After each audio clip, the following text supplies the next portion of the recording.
نمرود چھنار کا بادشاہ تھا جس کا قصہ بائبل میں بھی درج ہے۔ اس بادشاہ کا نام نمرود بن کنعان بن سام بن نوح تھا۔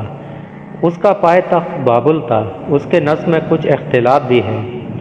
حضرت مجاہد فرماتے ہیں دنیا کی مشرق مغرب کی سلطنت رکھنے والے 4 ہوئے، جن میں سے 2 مومن اور 2 کافر، حضرت سلیمان بن داؤد اور حضرت ذوالقرنین، اور کافروں میں نمرود اور بخت نصر۔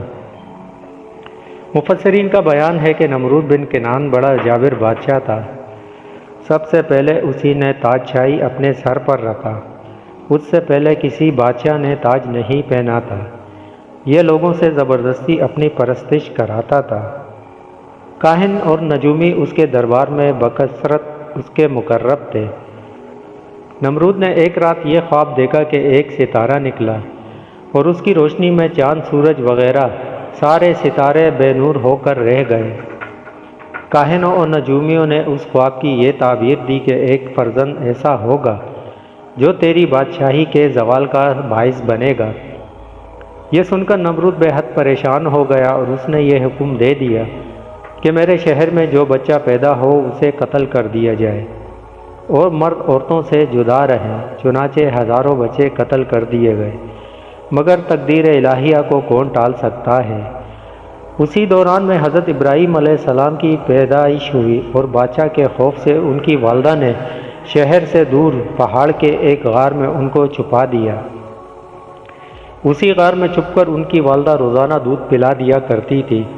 بعض مفسرین کا قول ہے کہ 7 برس کی عمر تک، اور بعضوں نے تحریر فرمایا ہے کہ 17 برس تک آپ اسی غار میں پرورش پاتے رہے۔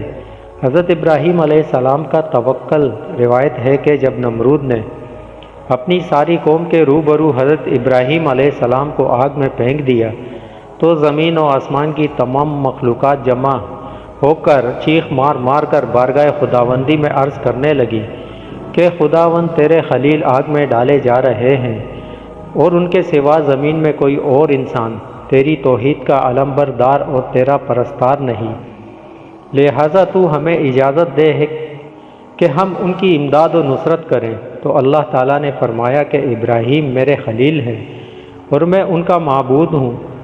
تو اگر حضرت ابراہیم علیہ السلام تم سبوں سے فریاد کر کے مدد طلب کریں تو میری اجازت ہے کہ سب ان کی مدد کرو، اور اگر وہ میرے سوا کسی اور سے کوئی مدد طلب نہ کرے تو تم سب سن لو کہ میں ان کا دوست اور حامی و مددگار ہوں، لہٰذا تم اب ان کا معاملہ میرے اوپر چھوڑ دو۔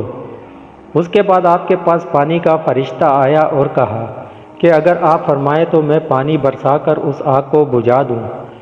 پھر ہوا کا فرشتہ حاضر ہوا اور اس نے کہا کہ اگر آپ کا حکم ہو تو میں زبردست آندھی چلا کر اس آگ کو اڑا دوں۔ تو آپ نے ان دونوں فرشتوں سے فرمایا کہ مجھے تم لوگوں کی کوئی ضرورت نہیں، مجھ کو میرا اللہ کافی ہے، اور وہی میرا بہترین سازگار ہے۔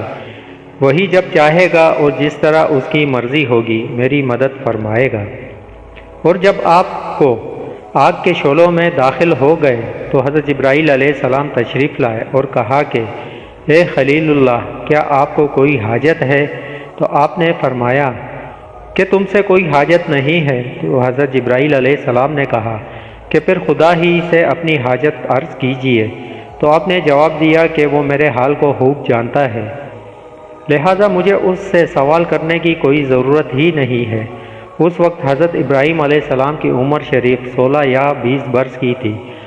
آپ کتنی دیر تک آگ میں رہے، اس بارے میں کہ آپ کتنی مدت تک آگ کے اندر رہے 3 اقوال ہیں۔ بعض مفسرین کا قول ہے کہ 7 دنوں تک آپ آگ کے شعلوں میں رہے، اور بعض نے یہ تحریر کیا ہے کہ 40 دن تک رہے، اور بعض کہتے ہیں کہ 50 دن تک آپ آگ میں رہے۔ اس واقعے سے ان لوگوں کو تسلی ملتی ہے جو باطل کی طاغوتی طاقتوں کے بالمقابل استقامت کا پہاڑ بن کر ڈٹ جاتے ہیں۔